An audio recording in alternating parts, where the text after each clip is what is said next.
Hi, it's Paul from Model Builder International.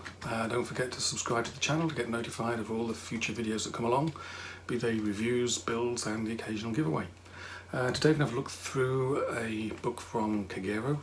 This one is from their famous airplane series on the Fokker D7.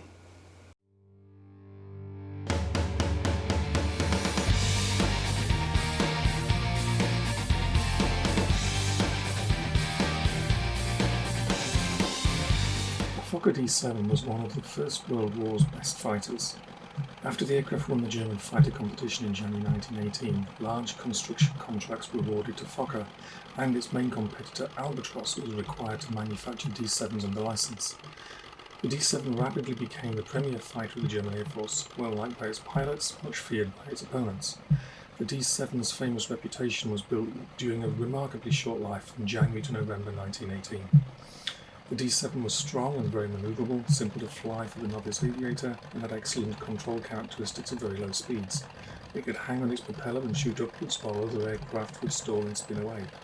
Unlike many other contemporary aircraft, it remained agile in the thin air near its service ceiling. Signalled out for destruction in the Armistice Agreement, D7s were smuggled out of Germany to Holland after the war. Anthony Fokker arranged that those trains carrying D7s would be too long for the sidings at the Dutch border, hence inspections would therefore have to be really quick in order to unblock the main line. Okay, so let's have a look inside the book.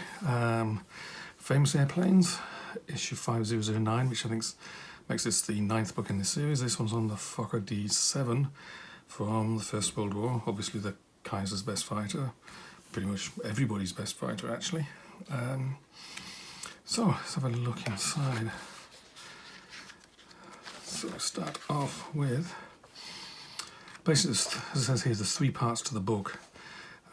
First part is basically, should say, history, mostly history, some technical details, a bit of sort of combat history of the D7. And then there's 2 really in-depth builds of 1/32 wing-nut-wings kits. So, first off, history, construction, development, cost, combat usage. So it starts off with how it all came about. Lots of photographs throughout this. Obviously in black and white, since colour wasn't a thing back when the Fokker D7 was around. Basically started off with Anthony Fokker and entering the aircraft into a competition in 1918. And it goes through that as long as all the differences, all the things that were different about the D7, how many were produced, BMW engine, different engine types fitted in the different test aircraft, basically a whole heap of information throughout things. As you see here, the text is in English and Polish. The English text is pretty much perfect. Through the different prototype variants, V24, V38 and so on. Fokker C1. There's a D7 on display in Great Britain somewhere. D7 in combat. Basically it was quite the aircraft. It was it arrived late in the war, but basically there was nothing better than it. You'll see that some of them were used in the movies in the, what would it be, the 20s, such films as Hell's Angel and Men with Wings. Those were those Fokker D7s that were captured from Germany. Interestingly, when the First World War ended, it was the only aircraft listed in the, the peace treaty, where they specifically had to hand these aircraft over. And basically they were good enough that a lot of other countries used them, especially Eastern European. You can see Poland here had a bunch of them. They were used until the 20s. So there's a fair bit of detail about its use in Polish service. Well, in fact, even here's a Fokker D7 in Poland. Then discussion of the different colours used. There's basically 3 different colour schemes overall, and then there was some people just made their own colour schemes up, but they came out of the factory with one of 3 schemes. There's one in the USA with a different engine in it. Then we go through the construction. There's one bit that is a set of 1/72nd scale diagrams. This here is actually an outline of the grille at the front. 1/72nd, 1/24th inner wings construction.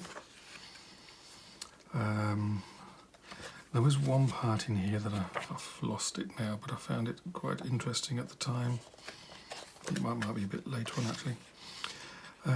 So we start with the first of the wingnut builds, and it's written like an article. There's some information at the start with more photographs. It sort of does a bit more background on the D7s, and this is the interesting bit. Basically, the pairing up of the D7 with the BMW engine came around because an Italian guy bought what was called the RAP engine factory in Bavaria near Munich, and basically it outperformed the best Daimler engines, and so the factory got renamed to Bayerische Motor- und Werke, which is Bavarian Motorworks, what we now know today as BMW. That was the birth of BMW, which was intricately linked with the Fokker DVII. And then we go into basically a lot of really good quality photographs of a build of a Wingnuts D7. Not so much text, but the photographs are pretty good. They kind of speak for themselves. This one was built straight from the box. So there's a lot of good details there. And those Wingnut kits, I've heard good things about them, but they certainly are good. There's lots of detail in those kits. And these will make excellent models. And what you see here would be really useful in doing that as well. Lozenge decals. That was one of the 3 schemes. The yellow wasn't, of course. And these figures are by Kagero as well, by the way. They sell some 1/32nd resin parts. If you use the link under the video or the link on the website, that will take you to Kagero's site, and if you do a bit of digging around, you'll find their resin figures. Here's the second build, another 1/32nd Wingnut Wings D7 the diorama. Another little bit of background to the aircraft, and then it goes into, basically this one does have text. It's should we say more of a 50-50 mix of photos and text, whereas the previous one was mostly photographs. And there's a lot of detail about here how the builder actually put it all together, techniques used, tools used, so on and so forth. It's a really nicely detailed engine there. All the wire control wires are in there. Decals for the wings. Weathering. There's a fuel tank in there. And then photographs of the finished diorama. Then I'll turn the book this way for a bit. These are 3D renders, again showing a whole heap of detail of the aircraft.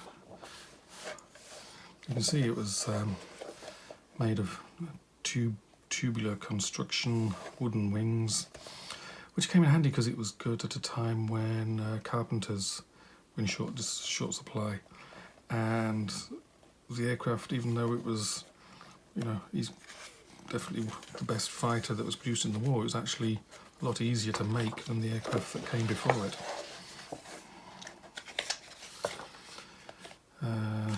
There's mention of another book, Legends of Aviation in 3D. They've got a book about that on the D7, which is full of 3D renders.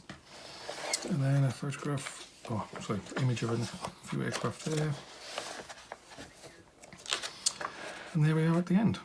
So all in all, it's a pretty neat book. There's enough in there to definitely build a really nice Wingnuts kit from this. If you've got one of those kits, this would be an ideal companion with the background of the aircraft itself, plus 2 complete builds in here of that kit as well.